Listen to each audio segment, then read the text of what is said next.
Hello students, welcome to you. कक्षा 10 के रसायन विज्ञान में हम लोग दूसरे चैप्टर में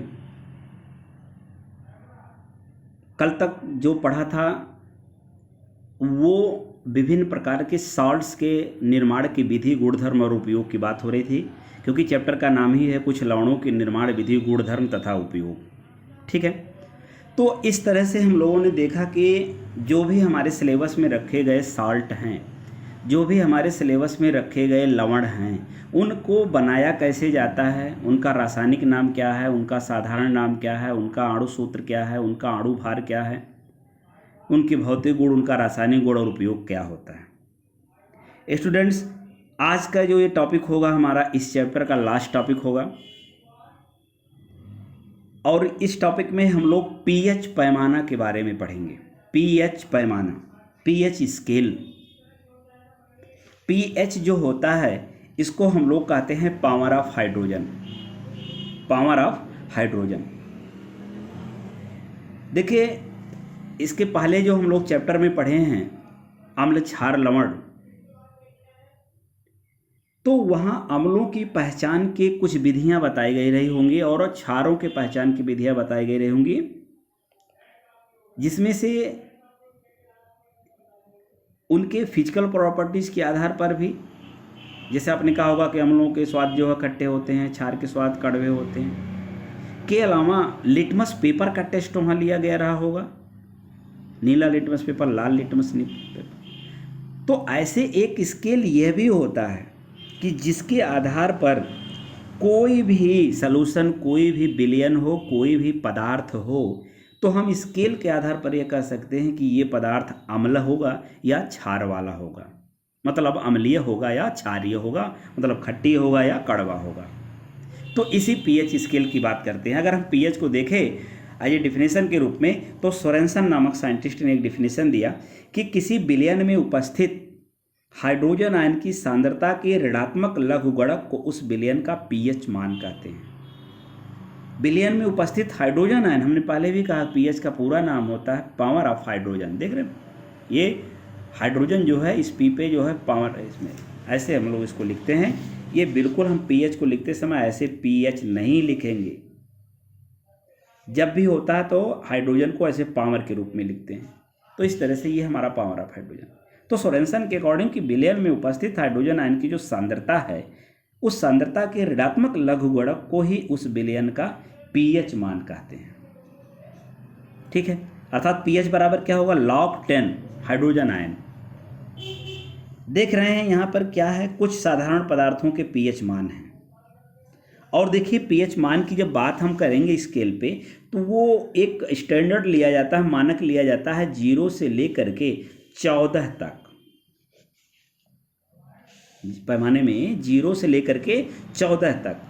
और जब हम लोग लेकर आते हैं 0, 1, 2, 3, 4, 5, 6, 7, 8, 9, 10, 11, 12, 13 और 14, तो ये जो 7वां नंबर है, पीएच जो 7 वाला है, ये आपका बिल्कुल यहाँ पे हम इसको एक मानक मानते हैं कि इसके ऊपर जितनी भी पैमाने हैं यह अम्लीयता को शो करते हैं, अम्लीय, और इसके नीचे के पैमाने जो हैं ये क्षारीयता को शो करते हैं, क्षारीय। ठीक है, यहाँ पे अम्लीय को बताता है और ये क्षारीयता को बताता है।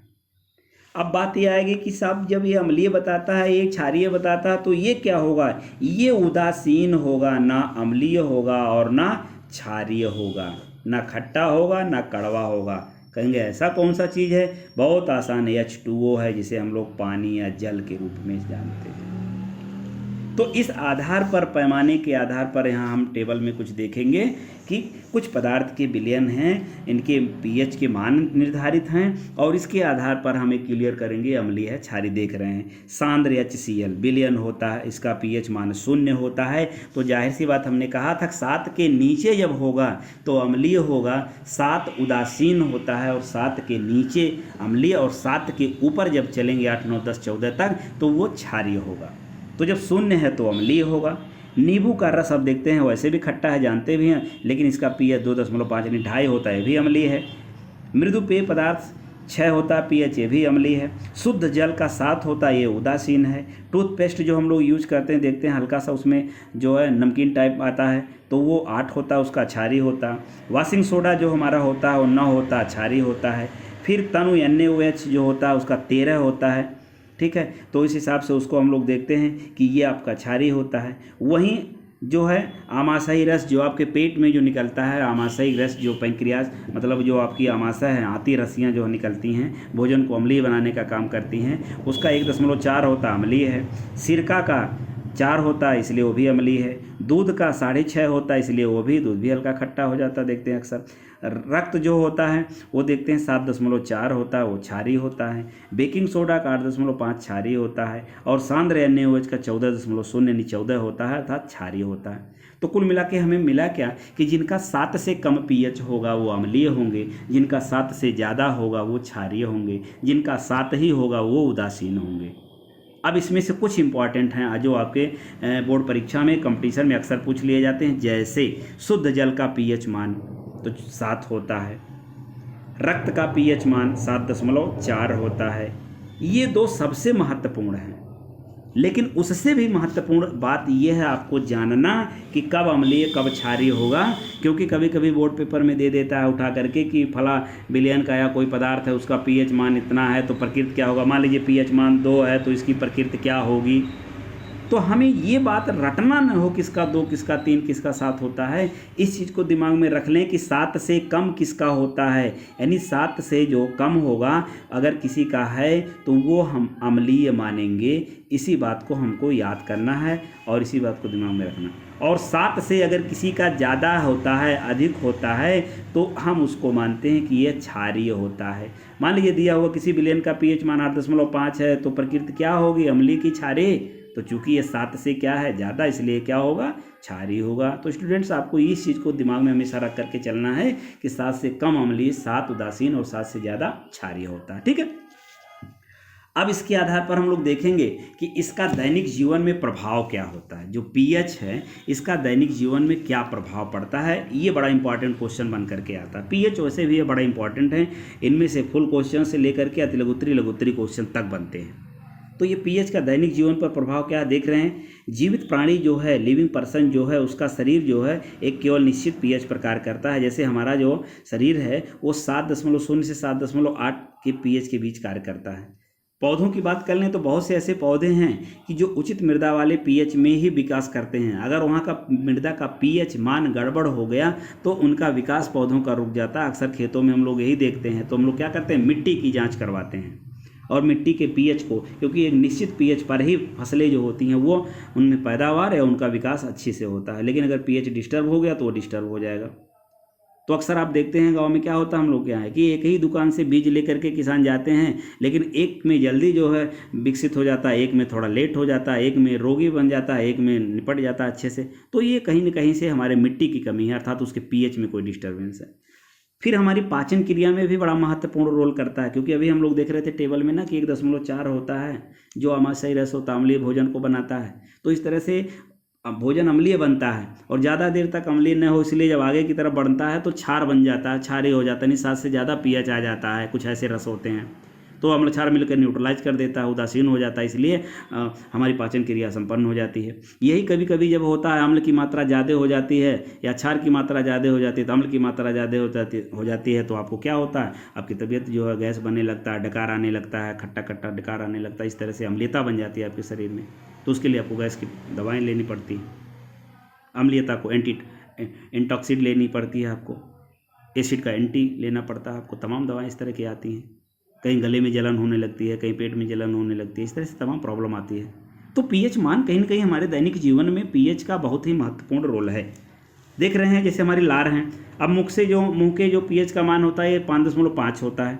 मतलब जो अगर इस तरह से देख ले, उससे कम होने पर अगर देखते हैं तो दांत कमज़ोर होने लगता है।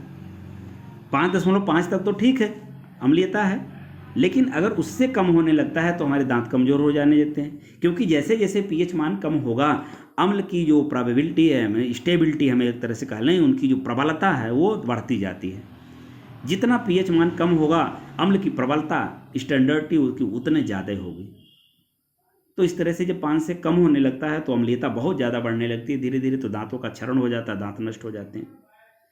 इस तरह से तमाम इस चीज़ें ऐसी होती हैं। कुछ कीट पतंगे होते हैं, जैसे मधुमक्खी है, चींटी है, हम देखते हैं जो है, जब हमको डंक मारते हैं ये लोग तो उनसे निकलने वाला जो अम्ल होता है उसके कारण हमें जलन महसूस होने लगती है। क्योंकि जब कोई डंक मारता है, जैसे मान लीजिए चींटी है, आपको काट लिया, या मान लीजिए हाड़ा है, हड्डी है, या मान लीजिए मधुमक्खी है, तो जब आपको वो डंक मारते हैं तो उनके शरीर से कुछ अम्ल निकलता है, और जब वो आपको शरीर में पहुंचता है तो जलन महसूस होने लगती है। तो उसको दूर करने के लिए क्या किया जाता है? बेकिंग सोडा लगा लीजिए, बड़े आसान से ठीक हो जाता है। और अक्सर आप दैनिक जीवन में, व्यवहारिक जीवन में भी देखते हैं, कहीं चूना लगा लेते हैं, कहीं प्याज का रस लगा लेते हैं, तो जो भी है वो ठीक हो जाता है। उस तरह से जलन कम हो जाती है और सूजन वगैरह नहीं हो पाता। तो इस तरह से दैनिक जीवन में कहीं न कहीं से प्रभाव पीएच के हैं। तो आज के टॉपिक में पीएच जो हम लोगों का है, ये पीएच को आप देख लेंगे, और सबसे महत्वपूर्ण बात यही दिमाग में रखेंगे कि 7 से कम अम्लीय होता है, 7 उदासीन होता है, 7 से ज़्यादा क्षारीय होता है। तो इस तरह से बातें जो आती है वो पीएच का आता है, और पीएच का दैनिक जीवन पर प्रभाव जो है ये आता है। इस तरह से ये आपका जो चैप्टर है वो चैप्टर समाप्त हो गया। अब हम लोग अगले चैप्टर की बात जो करेंगे वो हमारा तीसरा चैप्टर होगा, धातु और अधातु। लेकिन अगले चैप्टर के लिए हम लोग अगले वीडियो सेशन की चर्चा करेंगे। तब तक के लिए थैंक यू, धन्यवाद।